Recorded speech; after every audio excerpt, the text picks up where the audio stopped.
show. This is episode 20. We've done 20 episodes of this. Not bad, huh? I don't think it's bad either. I think it's pretty good. Do I look a little bit ragged? Well, I am. I'm rehearsing a short film, and I'm actually dancing in this, right? It goes against type, and I think that's entirely the idea. I'm putting my faith in this director. It's a short film by a USC grad student, and we just had a dance rehearsal. So if I'm a little bit glistening, that's why. What you can't see are my legs aching. I don't work my legs that often. That's what I learned about myself today. But all's good. Looking forward to the finished product. There's gonna be more rehearsals of this. We're gonna be shooting it next weekend. I think it's gonna be pretty damn good. I'm glad I'm in it. Today, I talked to Lindy Baker. She is a clairvoyant. She is a medium.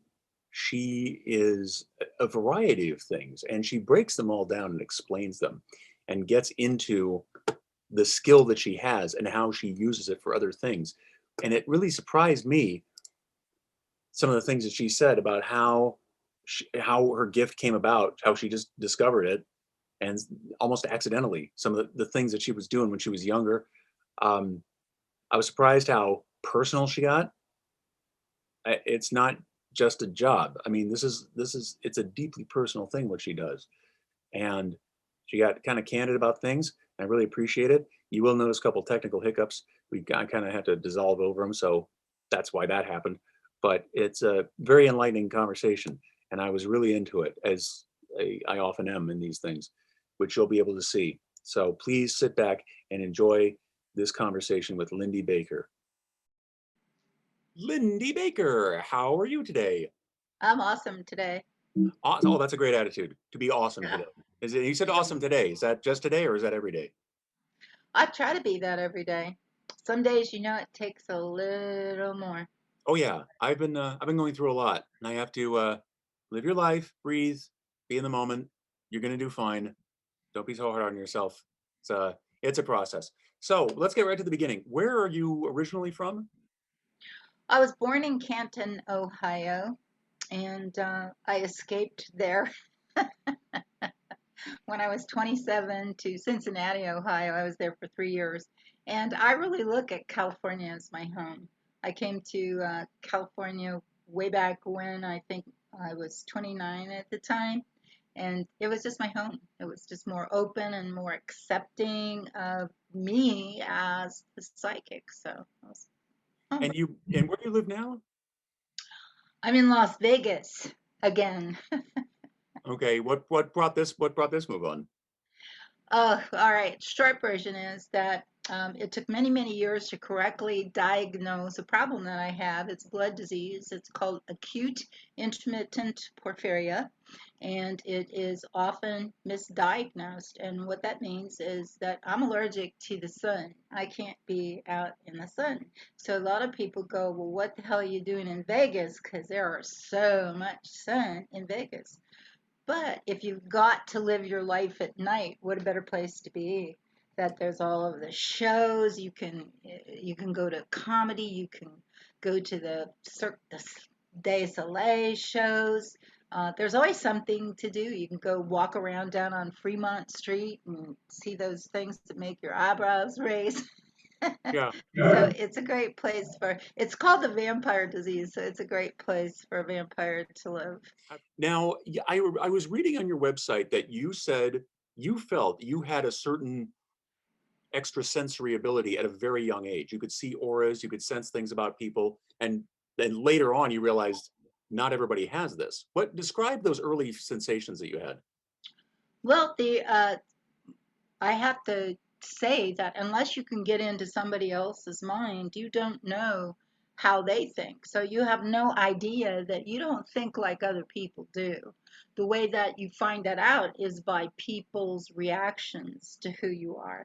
And I really want to make a point of this. I thought about this for today, that there's a lot of people like me. And what ends up happening is that the people around them or teachers or whatever, they want to give them a label like that they're crazy or too sensitive or overreactive, when they just might be psychic clairvoyant too, that they may have all of their senses amped up, that they're very much reacting to the stimuli out there. So I have a personal issue, and also because I'm a clinical hypnotherapist, with these labels of ADD and ADHD. It could be that they're just learning in a different method, in a different way, a different construct than what other people are. So I already knew by the time I was 7 years old, because of a memory of a bad incident. And the bad incident was that I was playing in this field. We had a park behind us, and I was playing and I was making little mud pies, with things off the bushes and that kind of stuff. And there was a man coming up behind me, and I knew he meant me harm. And in my mind, I was thinking, when do I turn around and let him know that I know he's there? With this whole thing about, there was something in there about without scaring him or without freaking him out. So my realization in looking back on that was that at 7 years old, I already knew my reactions to things had to be gauged. That somehow, whatever I was doing, whatever my behavior was, wasn't understood or wasn't like the norm. And so I actually gauged when to turn around.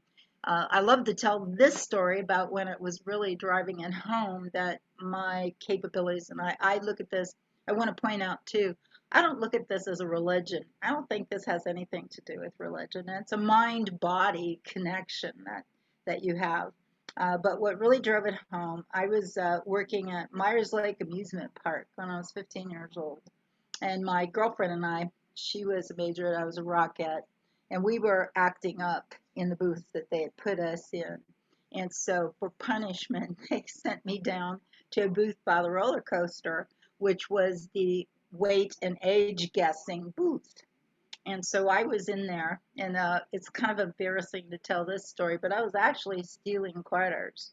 I came from a poor family with 13 kids, and not to throw my girlfriend under the bus, but she was the one that said, "Hey, this is what you need to do," and I wanted to be one of the cool kids, which I wasn't. So I got into it. But anyway, you would pull when somebody came up, you would write down on a piece of paper what they got to choose whether they wanted you to guess their age or their weight.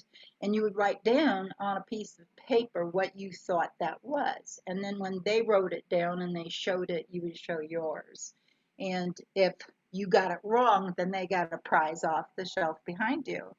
And so I would, I had to pull this cord every time somebody came up. Well, sometimes I'd skip pulling the cord, and then I'd match the number up there at the end of the day. So, but the owner of the park came one day, and he stood there all day long, and he was watching me. And it was like, my thought was, oh shit, when my dad, I'm in trouble. And if my dad finds this out, I'm dead, because I thought he was seeing what I was doing with the quarters or something was going on. And he stayed there all day long. This was several hours. And I kept on working with the people who would come around. And finally, at the end of the day, he came up and he said, "I want to know how you do what you do." And I said, I'm thinking quarters. And he said, "I see that you don't ever give away prizes, that you're getting these right. We had a complaint from the state of fraudulent games, fraudulent practices, whatever. And so we need to answer to them. And so they think we have a fake scales or something. And I want to know how you do what you do." And I thought that I had a formula in my head that maybe I was looking at them and I went, okay, you're 85 pounds. If he's 2 times sideways big, that makes it 2 times 85, and another one would be 3 times 85.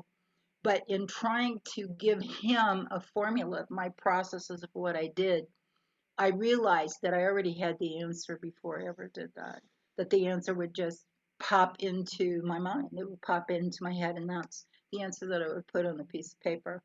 And so that was really one of the full force realizations that I had something here going on that was really put under the microscope for other people. That this was different. This wasn't your average Yeah, kind of thought, your it sounds average like it. kind of Now, thinking. how did you transition to doing what you do for a living, or to start getting clients at least before you did it for a living? Um, well, years ago, when I was young, there weren't all these psychics out there. Like there's 2 million different people out there that are psychics now. And there was a gypsy lady down the street that she did readings, and so that wasn't me. It had nothing to do with me as far as I was concerned. But what ended up happening is just in conversation with people, different things would come up, and maybe I would have a vision of um, true story, like my son's godfather. That I looked at him and I knew that he was going to have a massive heart attack. I just knew that he had something going on with his heart. And so he trusted me enough because of other things that I would do that, say something about a salesman or something like that. I couldn't possibly know. And so he really trusted me with that information. He went to the doctor. Sad story. He went to the doctor, and the doctor said, "No, nothing wrong here, clean bill of health." And he died of a massive heart attack 3 days later. Mm. And so it was those kinds of things, people would talk about that. And so I started having people that I didn't know who would come to my home and say, "Would you do a session for me? Would you do a reading for me?" And I said, "Okay, yes, I would do that." And I did free readings for over 15 years. That I was raised Catholic, so there was something in there that said, taking money for it would make me a bad person, or that I had to prove that I was a good person, um, like a prophet, rather than, some of the psychics that are out there that are just screwing people out of their money. So more and more people started coming over this period of time. It got that when I opened my drapes in my living room, that all these people would get out of their cars and come up to my door knowing, oh, she's home, she's up. And sometimes they would even come. I had one lady come at 11:30 at night, and I said, "Oh, I was asleep, but let me put some coffee on and come on in," because she was all distraught. Her husband had left that day. And it just got to be really overwhelming because I was also working full time, and I had my husband and my 2 kids to take care of. And so I was very distraught over it. And again, raised Catholic, and I'm always had very strong faith, very strong beliefs. I went to bed with that problem on my mind, and I had a dream. And as a result of that dream, I got up the next day and decided I was going to start taking $10 for a session. And I thought that would drive people away. Well, it did drive a lot of the users away, but it brought even more people who, didn't want to take advantage of me, that they wanted to pay. And I actually even had a couple of doctors that would come. Maybe they would come and want information about a patient, because I'm also an empath. I'm also a medical, what they call a medical psychic, because I do body scans and see things that are going on with you. And I would actually have them come, and sometimes I called it my God fund, and it was a vase that I had there on the table, that if they wanted to donate, they could donate, and those donations went out there to maybe somebody like a single mom not able to feed her kids, and I gave her grocery money, or got the kids dentist paid for, some things like that. And that's how the business started. It basically started on its own. I didn't like publicity. I still have an aversion to that, because I feel it takes away from from what I'm doing. And what I'm here for is to be of service to people. I'm here to help people, guide people. I want to see you happy, and so I believe I have the tools to help you do that. That is Help you. admirable because a lot of us, myself included, there's a lot of self-servingness in what we do. I mean, I'm trying to make a nice living at it. I enjoy what I do, but being of service is not necessarily the first thing on my mind. So good on you for wanting to be of service. Now, I just want to clarify something. You Whoops, mentioned, there's oh, it's okay. Dogs have personality. I own a dog. Don't come mess with me. Okay. Your dog's protecting you. She will That's a she good will dog. bite you. That's a good dog. She will bite you. So you mentioned you are an empath. You mentioned you are a medical psychologist. Was that the term? No, no. Medical, you could call it a medical empath, that Medical I empath. actually do what I call a body scan. And yeah. You mentioned you were a medium and a messenger and a clairvoyant. Now, just a little primer on these. What exactly are the definitions of these different titles? Well, I'll go with medium first because it's also in my comedy routine, that I'm what's called a spirit medium because I see and speak to spirits. And if you're uncomfortable with that, you can just think of me as the extra large medium. Very good. All right. Now, what does a messenger do? A messenger to me is more into channel, and also I want to set myself apart in that some people approach this and they don't understand that I'm not analyzing in my head most of the time to give you an answer. I'm going with messages that I hear, whether you want to take those from that it's my higher consciousness, that there's a super consciousness that's all around us, if you want to call it the God source, if you want to call it guardian angels, whatever you want to label that you want to put onto that. But there will answers that'll just come into my head. And that's what I call a messenger. And I like to differentiate. And I'll give you an example of like somebody stuck in certain beliefs, that I had a gal and she was about to be evicted and she had a lot of stuff that was going on, and she said, well, do you see any money coming for me? And I said, no, I don't see where you're going to have this lump kind of money. And she said, why don't you like me? As if I have some kind of ability. So I like to separate that I'm not judging you. I try to come to this job without any kind of judgments on you. And I've heard stuff that turn your head around, you know. And I've been in business now for 40 years, and so there's nothing you're going to tell me that's going to shock me. I've already shocked Can you a talk about any of to these death. shocking things that you've heard? Well, one of my, I have lots of stories, and I Oh, do know that a lot of my clients love to come and have conversations with me because of my stories. But one of my kind of favorite sick stories is there was a guy that called me, and he was very, very disturbed. And he said, you know, I need to know. I just, you know, my friend is in the hospital, and he's been shot, and he's really in serious condition. And so I looked and I said, you know, I don't like to see these kind of things, but I'm going to tell you, he's not he's not going to make it. So you need to help him with whatever you can. And he goes, he's not going to make it. And I said, no, he's not going to make it. And he said, good. whoa. And I figured out that he was the guy that shot the guy. So, Did so now did you go to the police with this information?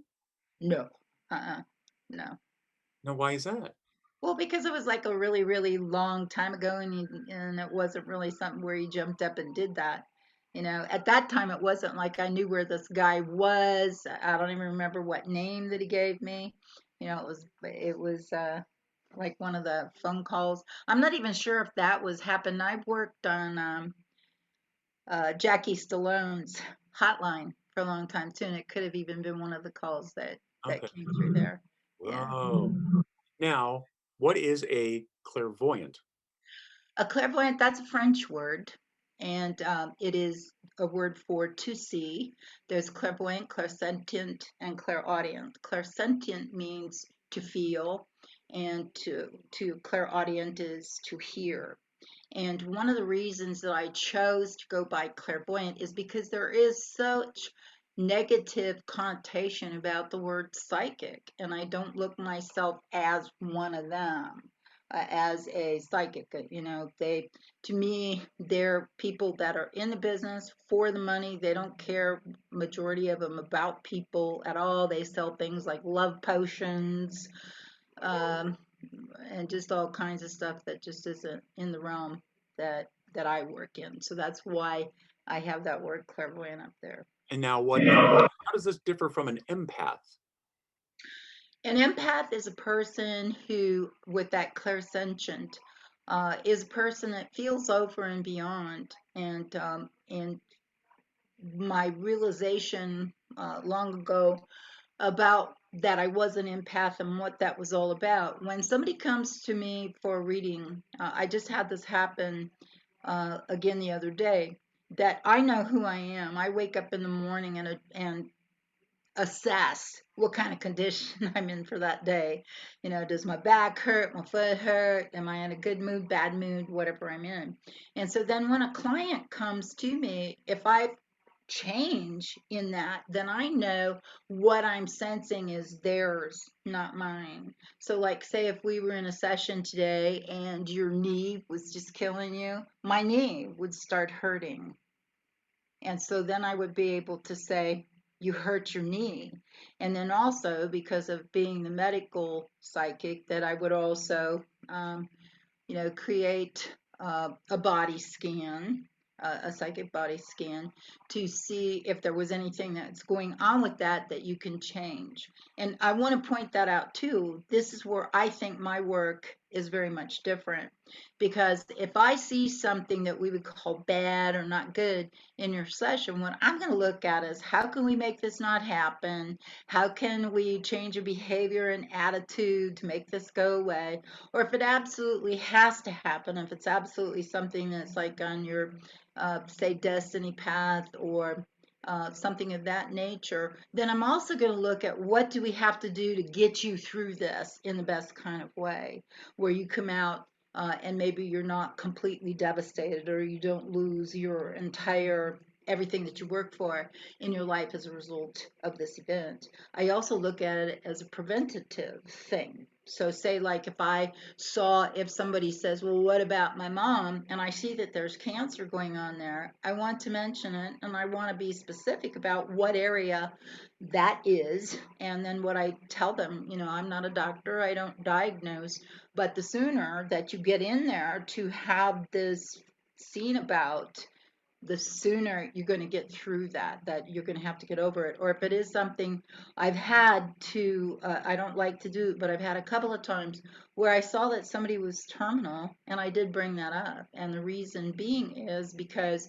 then, say if I saw that your mom had terminal cancer, and again, I'm not a doctor, I don't diagnose, but I say go to the doctor. But if she's terminal, there's a lot of stuff you got to do. You don't want to be in denial, because you want to make sure she's got her will. You want to make sure that she's got an advanced directive to say what she wants as she's going through that process. You might even want to sit down and have conversations with her you've never had before. Like, how did you meet dad? What kind of trouble did you get into when you were a teen? And have those kind of conversations. So that's the way I work Well, it with seems others. like there's generally two paths that you go down with a client. There is, here's some trouble coming, here's how we avoid it, or here's what you call destiny path. This is going to happen. Let's work on how to get through it as smoothly as possible. Are those the basic two avenues you go down with clients? I would say pretty much so. A lot of people do not understand the concept of free will. I'm going to use soulmates, or what they're now calling them, twin flames. Same difference. We just got to upgrade everything for marketing, right?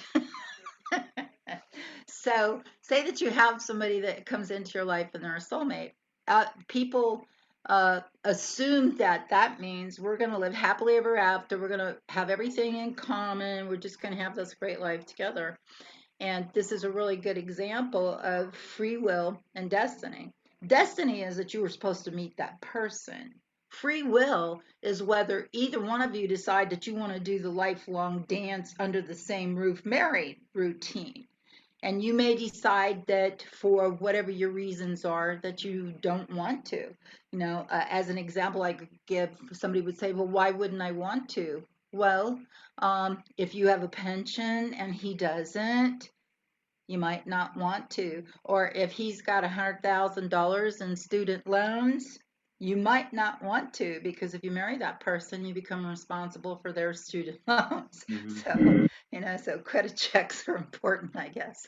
So that's I think that's the easiest example that I can give. What a soulmate is a person that you have an inexplicable attraction to, an inexplicable attachment. You can be completely different, uh, and she could be completely different than what you had in mind that you wanted for an attraction.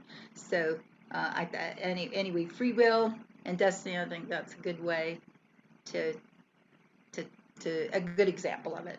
Yeah, it's a good way of putting it, for sure.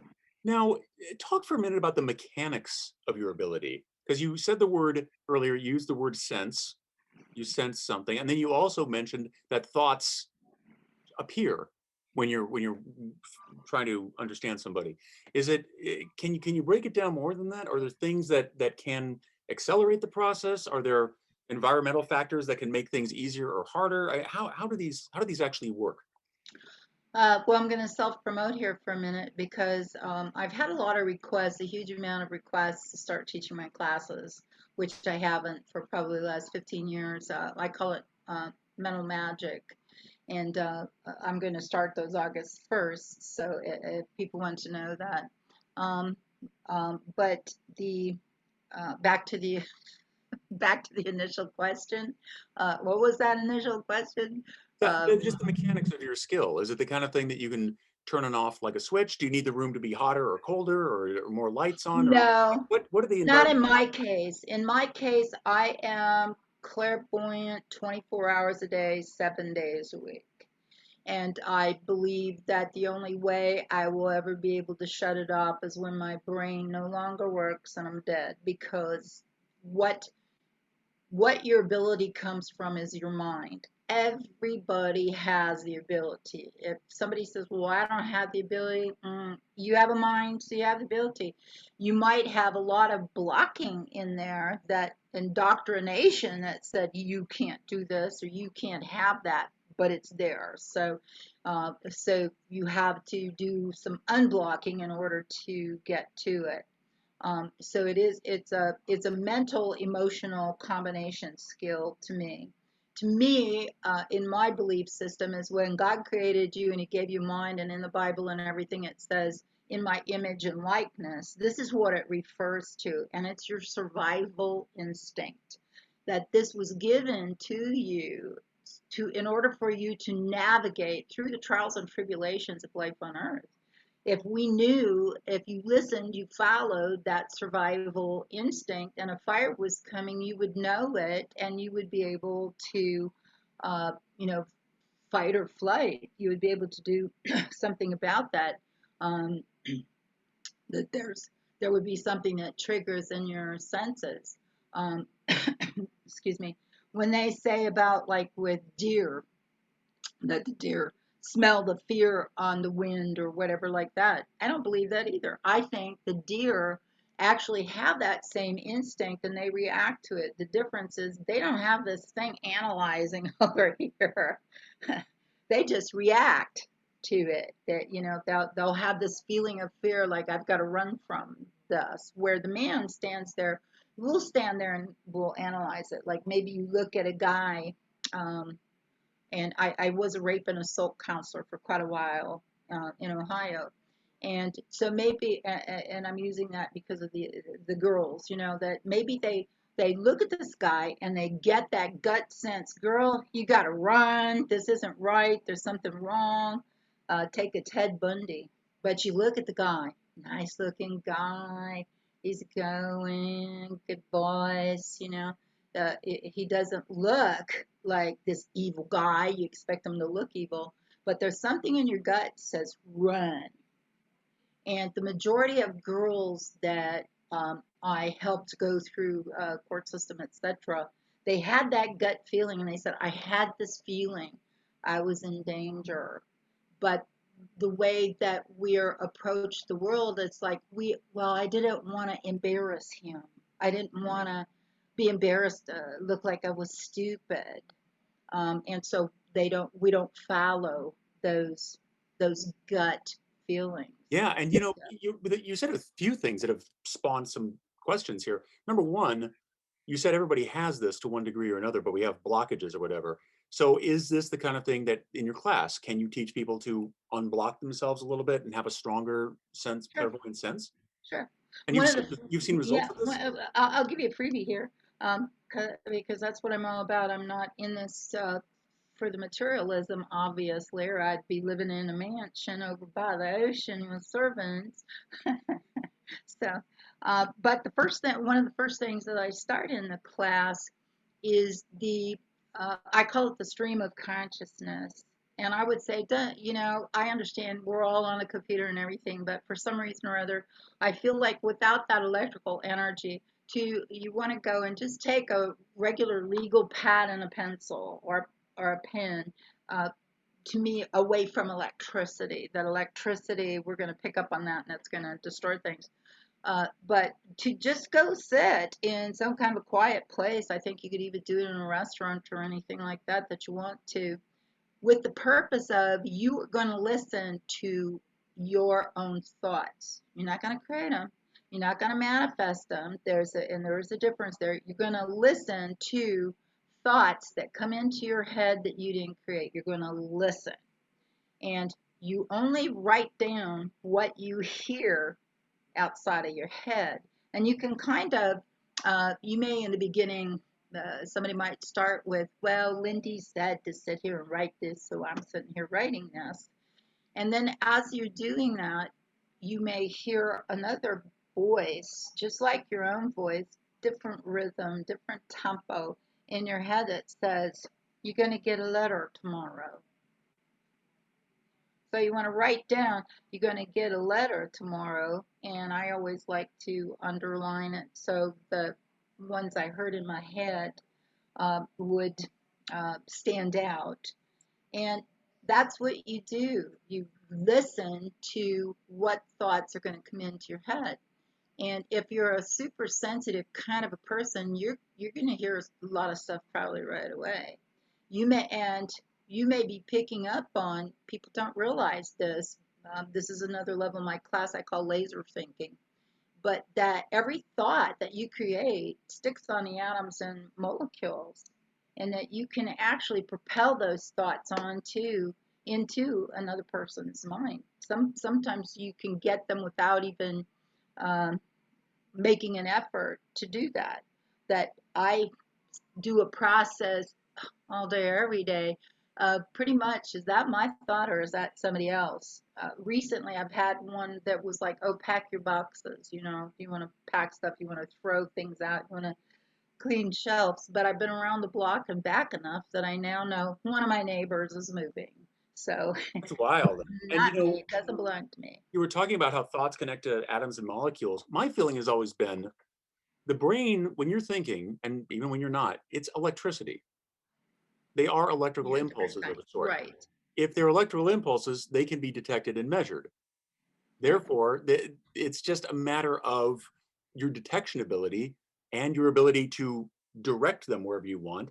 And it seems like, as implausible as it sounds, and certainly not implausible to you, it seems like if two people are physically near each other, there could be some sort of electric connection. Now, I wouldn't know how to do that to a person, and I sure as hell other people are doing it to me. But it seems it seems like there's a plausibility there. Do you think there is that is Oh, absolutely. the calculus behind it?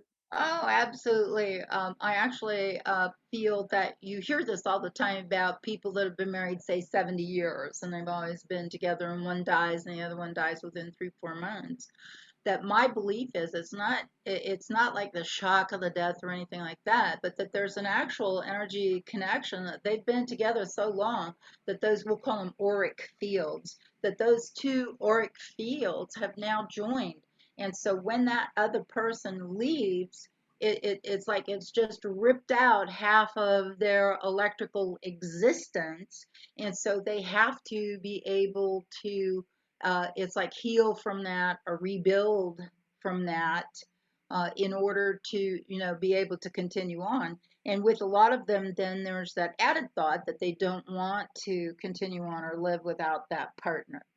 So of course that's going to keep that's going to stand in the way of really getting behind that energy coming back up, really being able to get into a healing of that kind of energy.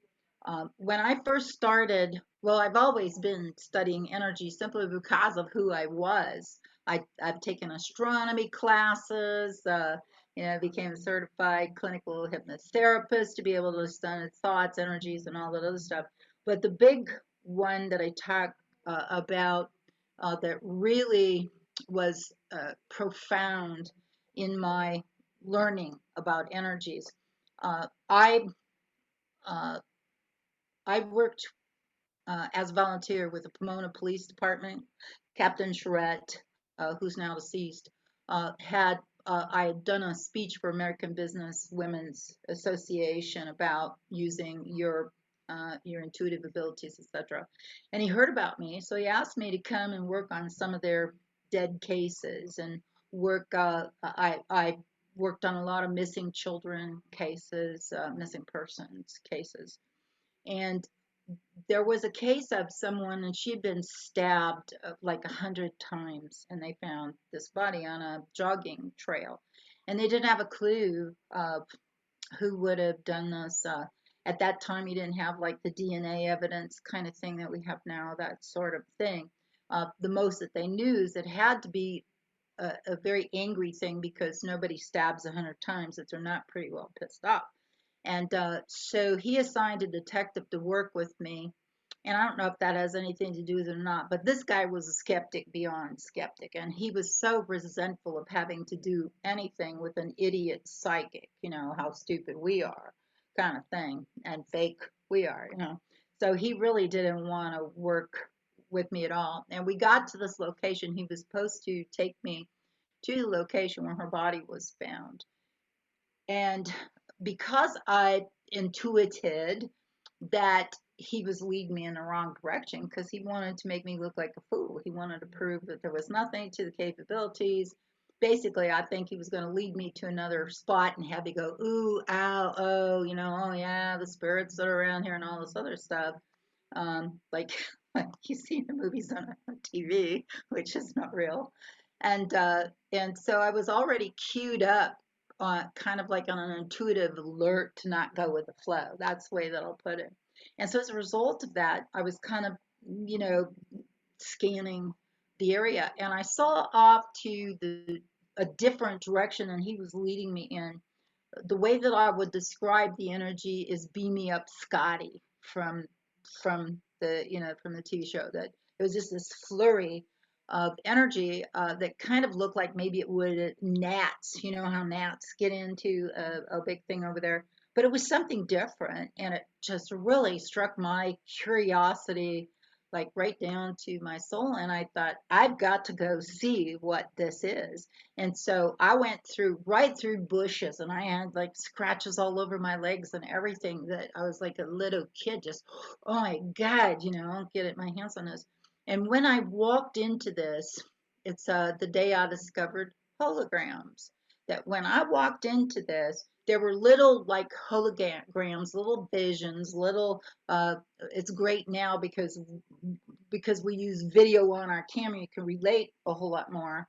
But as I walked into that, I had like umpteen visions, and these visions are what she was thinking, what she was feeling as she died, and other things that were going on around her. And one of those visions was an orange Volkswagen, and I was able to stay in that position long enough to get the last two letters of a license plate. And I said, okay, we're looking for an orange Volkswagen with these SF on the license plate. And when the police, and I want to specify this too, there's all these wannabe psychics out there, and they're running and into locations and doing all these other things. What a psychic is supposed to do when you work with police is to find the evidence that proves. Nobody gives a poop about your vision unless that vision leads to actual evidence that can be used in court. And a lot of people don't get that.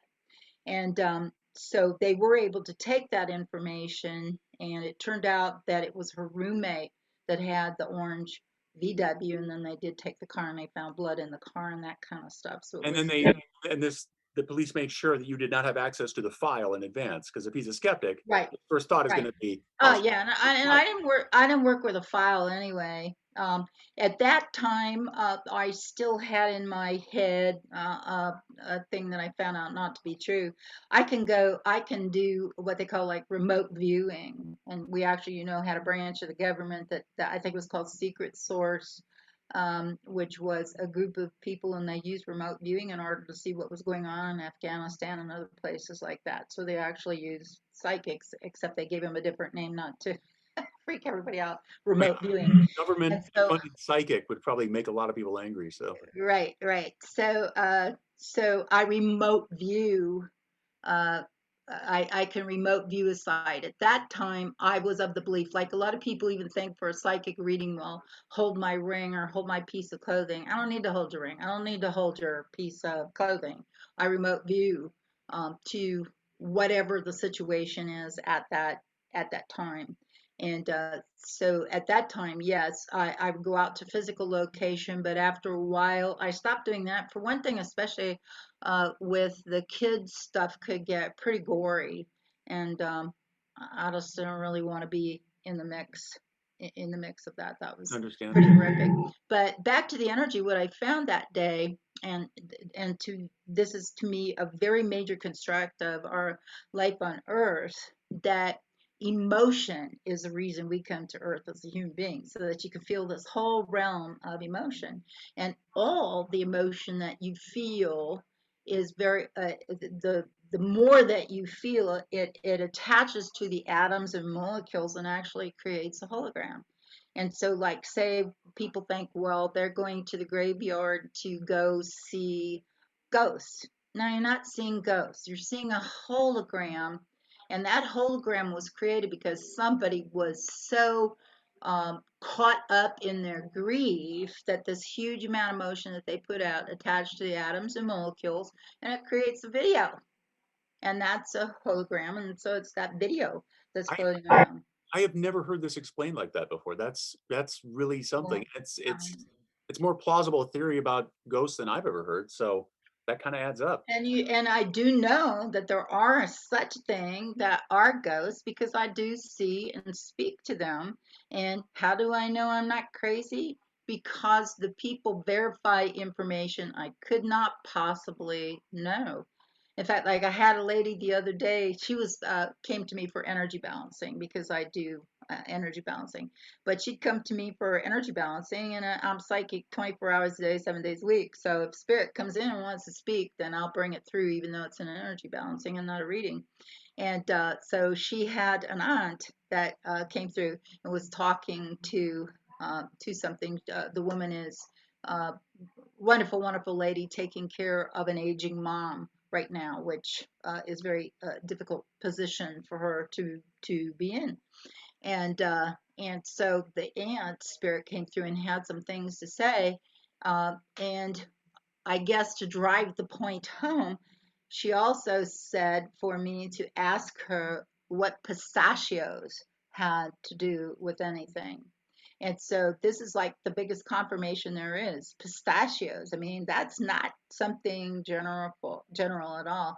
And so of course the woman had like a shock surprise there because she says, "Oh my God, I just bought a case of pistachios because my mom loves them." Hmm. So that's not to me, that's how I know what I do in terms of speaking to the spirits. And I have to say, I don't believe in evil spirits. I think that's something that's on TV to sell movies. The thing that I would say is I never met a bad spirit. I met a whole lot of evil people. Well, that's Right. encouraging that there are no bad spirits out there, because we have Yeah, that to I worry just about. don't believe So in them. I'm Yeah. glad there are no bad spirits. We got And I don't believe that they have the kind of energy. If you start getting into physics and things like that, that um, yeah, uh, I'm trying to think of how to make this short with going into That's a all right. lot more I do want to move specifics. on to something else, though. You Sure. mentioned the term intuition. You were talking about the assault victims, and they didn't trust their intuition enough to leave or whatever.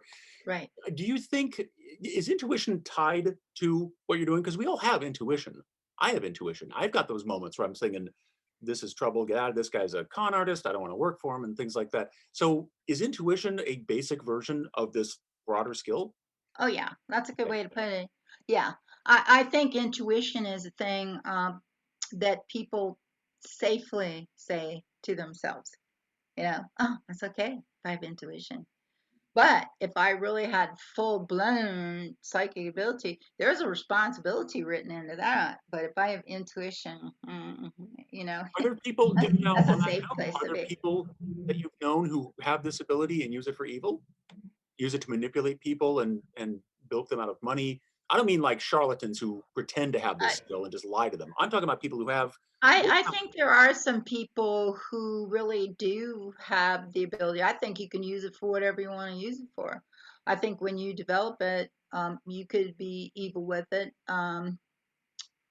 I think that, yeah, I think even with thinking of some episodes, even in my own family, if I was an evil person, I could have used that to make, I have the information ahead of time, so I could have used it to make people think that I'm powerful and have them be afraid of me.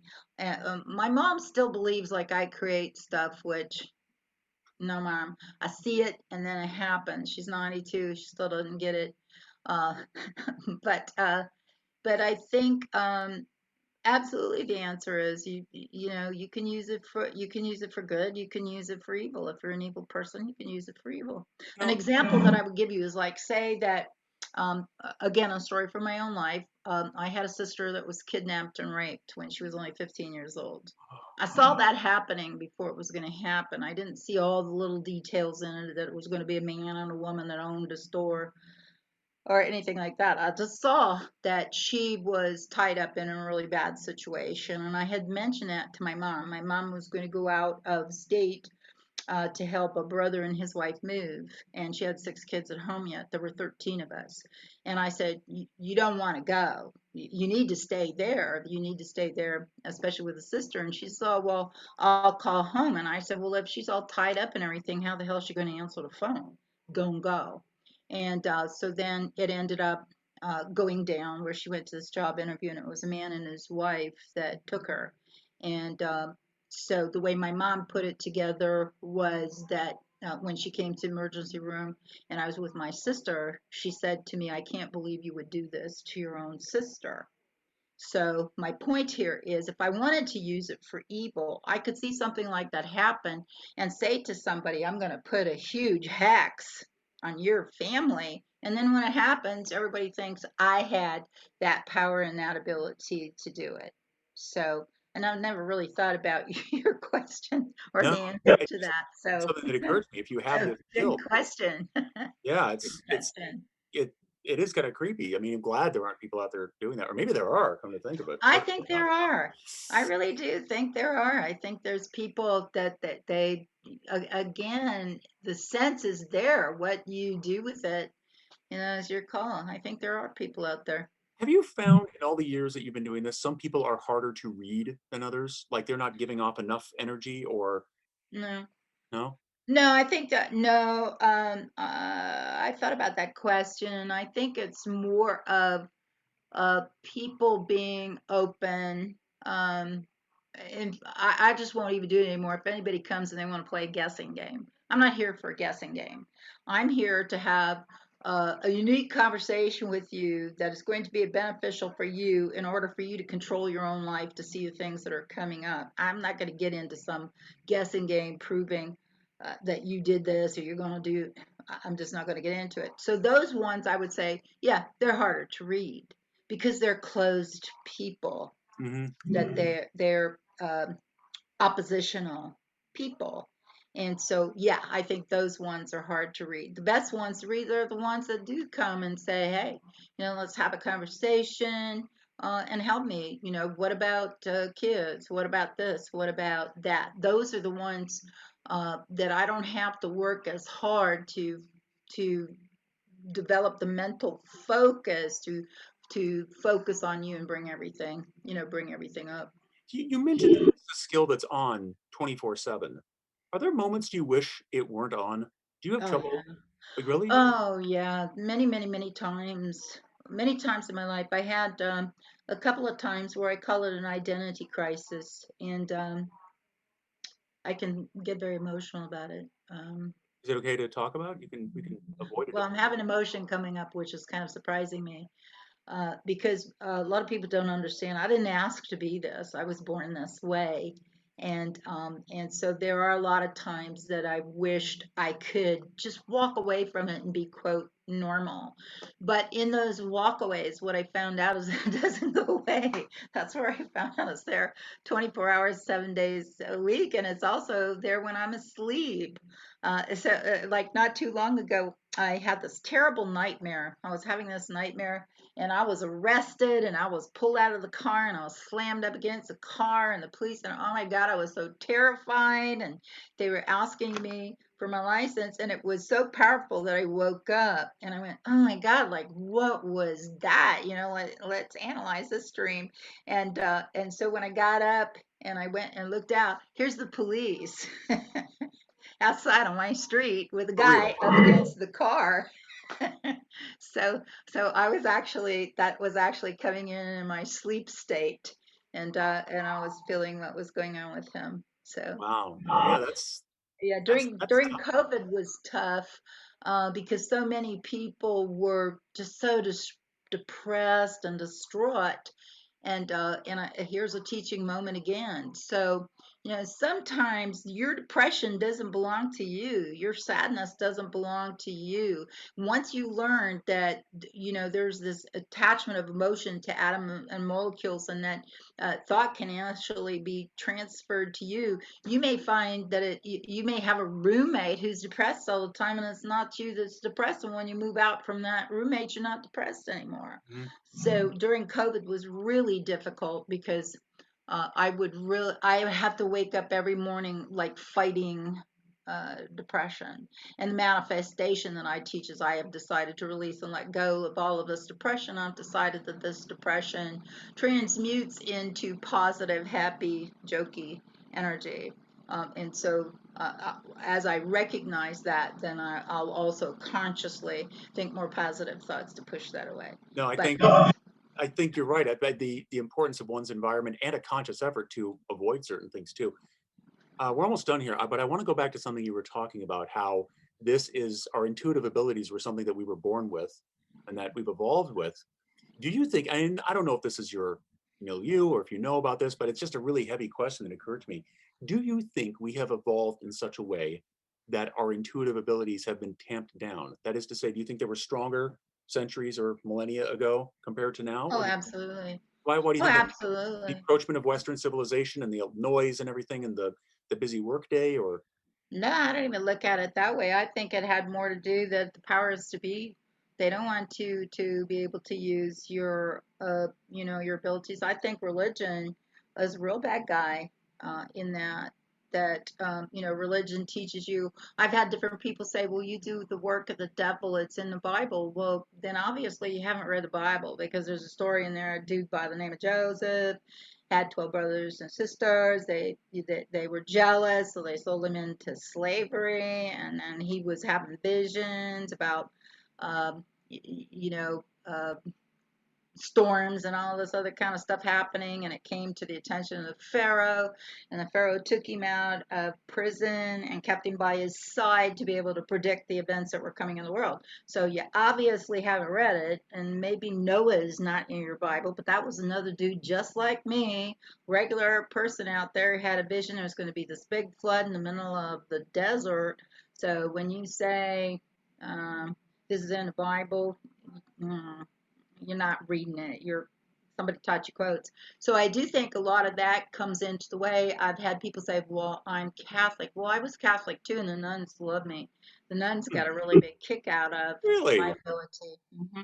Yep, and especially one, Sister Mary Margaret. When I made my confirmation, she actually gave me a little prayer book that I wish I still had, and she had had words with me about that, you're a very special person, and don't let anybody ever tell you otherwise. Don't ever let anybody tell you that.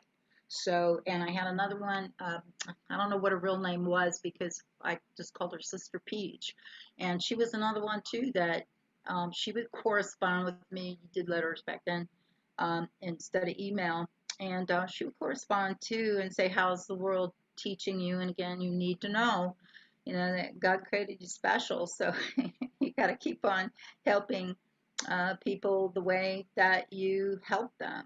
So, and I think with a lot of people, that's why they don't own it. I think, maybe way back when, in order, we know how powerful a religion has been in wars, creating wars. I mean, we got that going on today that they're really fighting over religious beliefs, and so I think that it's been tamped down, and I think a lot of times purposely tamped down because you don't want anybody having that ability, so, and I think now, when we look even at Harry Potter kind of movies, that this new generation has been taught it's okay to have a different way of thinking. It's okay, to have like the magic wand or whatever. And I think they're being taught more of, hey, like this is just standard operation. This has nothing to do, and that's my belief too. It has nothing to do with religion. It doesn't matter if I'm Catholic, I'm Jewish, or whatever I am.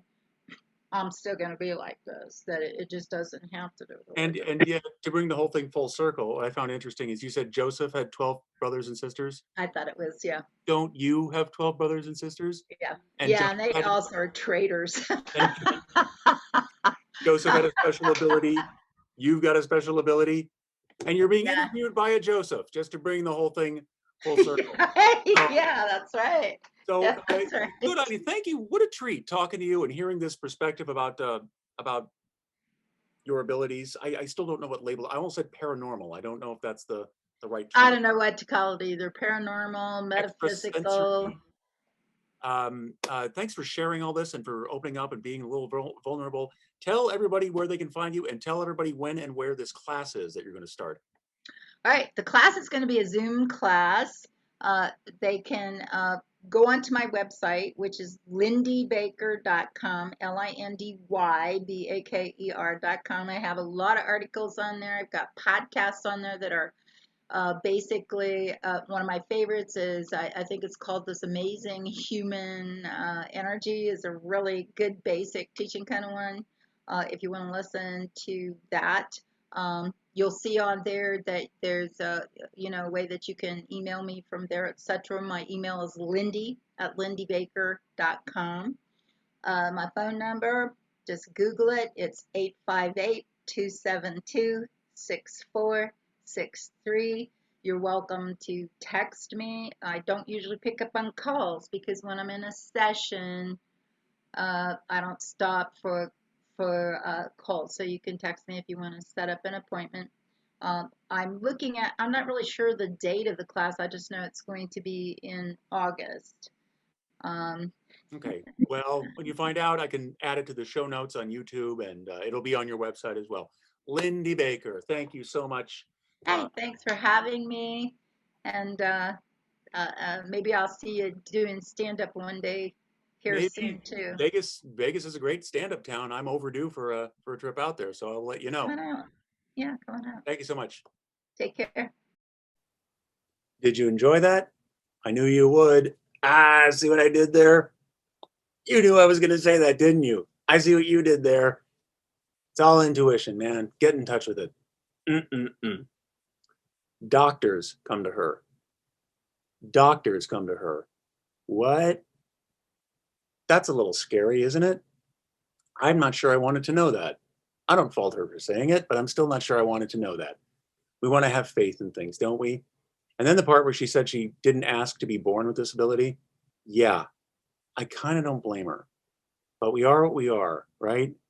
Embrace the everything that is you, and then change the parts that you want to change.